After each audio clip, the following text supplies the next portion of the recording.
आगामी रामनवमी और रमजान ईद त्योहारों के मद्देनजर कानून व्यवस्था बनाए रखने के लिए वडोदरा शहर, गोरवा और जवाहर नगर पुलिस स्टेशन की टीम ने नेताओं और शांति समिति के साथ बैठक की। निकट भविष्य में रामनवमी और रमजान ईद त्योहार के दौरान कानून व्यवस्था बनाए रखने के लिए वडोदरा शहर के पुलिस आयुक्त नरसिम्हा कोमर और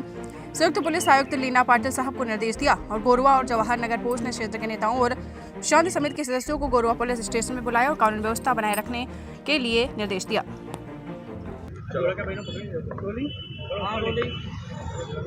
સાહેબ, આજે જે ફૂડ પેટ્રોલિંગ કરી રહ્યા છે, શું મુખ્ય ઉદ્દેશ શું છે એની પાછળ? આવતા નવ વર્ષ અને ઈદના ધ્યાને લઈ અમે રાવપુરા અને નવાપુરા પોલીસ સ્ટેશનના સ્ટાફના સાથે રાખી જે રાવપુરામાં પોલીસ સ્ટેશનથી લઈને પદ્માવતી શોપિંગ, ભગતસિંહ ચોક, દૂધવાલા મોહલ્લાથી લઈને નવાપુરા પોલીસ સ્ટેશન સુધી અત્યારે ફૂડ પેટ્રોલિંગનું આયોજન કરવામાં આવેલું છે અને જાહેર જનતામાં સલામતીની ભાવના રહે અને કોઈ પણ દુખાતો જે આવનાર કાર્યક્રમોમાં સમસ્યા ઊભા ના કરે એના માટે અમે લોકોએ કામ કરી રહ્યા છે। હા, ખરેખર અમારો ખૂબ વિસ્તૃત બંદોબસ્ત રાખવામાં આવશે। ડી પોઈન્ટ, ધાબા પોઈન્ટ અને જુદા જુદા ચોરાઓ ઉપર અમારા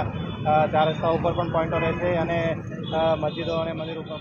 આગામી દિવસોમાં ઘણા બધા તહેવાર આવી રહ્યા છે, જેમાં સૌપ્રથમ ઈદનો તહેવાર છે, ત્યારબાદ જોડે જોડે ચેટીચાંદનો તહેવાર છે, જેમાં સિંધી સમાજના લોકોની રેલી નીકળે છે વારસિયા પોલીસ સ્ટેશનમાંથી।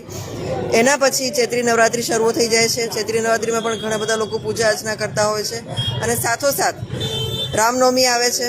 જેમાં આપણા વિસ્તારમાંથી ઘણી બધી શોભાયાત્રા નીકળે છે અને જે મેઇન શોભાયાત્રા નીકળે છે રામજી ભગવાનની,